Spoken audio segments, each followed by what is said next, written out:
Greetings and welcome back to room 303 in our Talks with Walt, as we are calling our readings through the deathbed edition of Walt Whitman's Leaves of Grass. We are in the Calamus section, and we now turn to a little poem, That Shadow My Likeness. Some have said this is when Dante most clearly is going to have been met by Whitman. I like that construction. You'll remember Dante, of course, working with the idea of shadows, especially in Inferno. I'm in fact going to build this lecture around the idea that we move from Dante to Whitman to ultimately T.S. Eliot and Little Giddings, and we'll finish with T.S. Eliot. Now the assumption is that you've been studying with us at learnstrong.net. Down that left-hand side, Talks with Walt. Everything from the opening lines in the Inscriptions poem all the way up to and including in the Calamus section, excuse me, O you whom I often and silently come to bring us to, that shadow my likeness. Now, the background information that Norton's will provide for us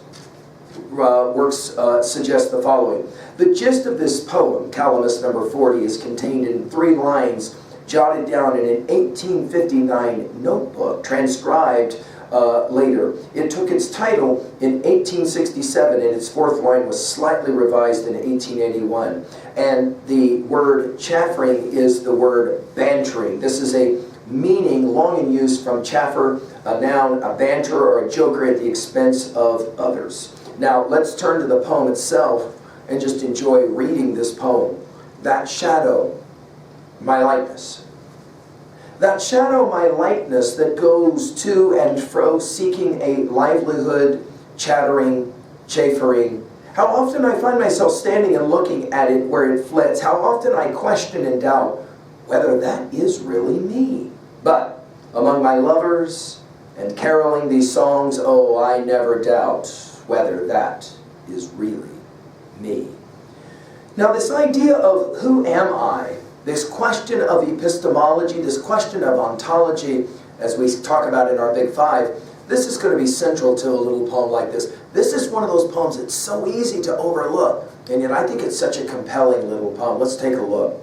First of all, we're going to hear about shadows in Crossing Brooklyn Ferry, Part 3, so you might put a note that we'll be looking for that. That shadow my likeness. Now remember, we had that word likeness in Song of Myself, passage 52, all of these amazing echoes that come back to us, that goes to and fro. Whitman likes this construction of to and fro. You're going to see it several times in Leaves of Grass. And seeking, again, everything in Leaves of Grass is about the search. It's about seeking. It's about discovery.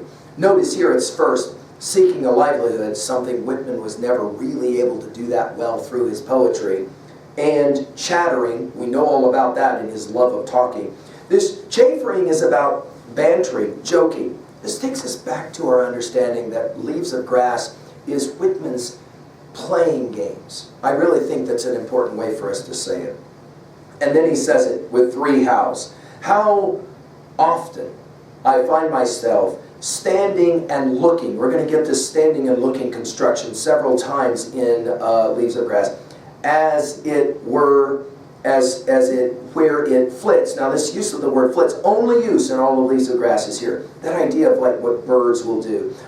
Think about Dante's referencing an Inferno that we talk about at learnstrong.net in our discussions of Inferno. The swallows that are kind of jumping around all over the place. How often I question and doubt. By the way, that's the only use in all of Leaves of Grass of that construction of question and doubt.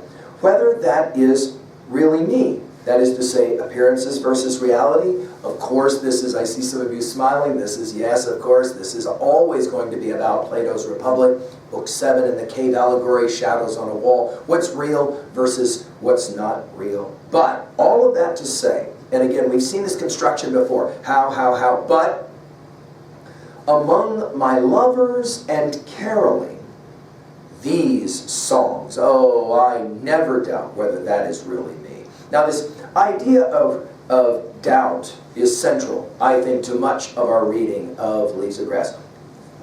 What can I really know? That's why our Big Five begins with epistemology, what can you know? And it's always clear that Whitman's wanting to ask, in the Calamus section especially, what is authentic? What is true? And he says, You know, I have doubts about myself at times, the shadows of myself, and yet, he says, I never have any doubts about my lovers and caroling these songs. It's almost as if they go together. It's almost as if reading through Leaves of Grass in the Calamus section has made us one of Whitman's pals, one of Whitman's comrades, one of Whitman's lovers. Oh, the use of the word oh takes us back to the very last 19th section, starting from Pomander. Oh, I never doubt whether that is really me. And in the end, that's our message here, right in 2a. The artist, in the end, is her or his creation. They are symbiotic, and certainly we want to say that Whitman felt that strongly. At 2b, I love the word choice that we can focus on here, chafering as well as flit. I love both of that he uses both of those words one time here in Leaves of Grass. Now, I've mentioned Dante and I've mentioned Milton, right? And that idea of Dante visiting shadows in Inferno. It is interesting, though, to ask about both Dante and Milton. In the end, is it true to say, are they their poems? Are they their creations? But I want to finish this lecture by taking us to T.S. Eliot's Four Quartets. I made the argument early on in our lectures, you can't really appreciate T.S. Eliot's work if you don't appreciate Whitman. Now, Eliot made arguments against it, but just for example, listen to passage 2 of Little Gidding.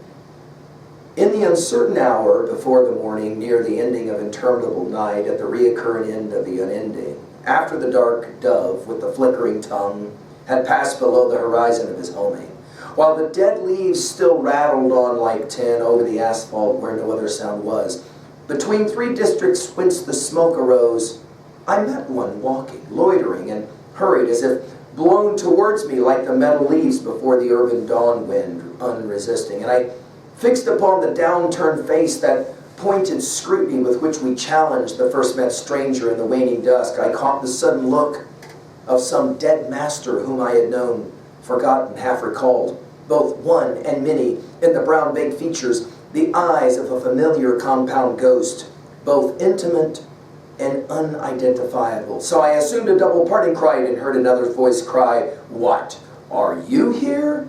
Although we were not, I was still the same, knowing myself, yet being someone other. And he a face still forming, yet the words sufficed to compel the recognition. They proceeded. Now, I'm convinced that a passage like that is best understood, as I comment in my full exegesis of that set of lines at learnstrong.net. I really think you've got to know your Whitman. And a little poem like this, I think, is the genesis for a whole bunch of those lines right there. Finally, at 3b, how are we going to own a poem like this?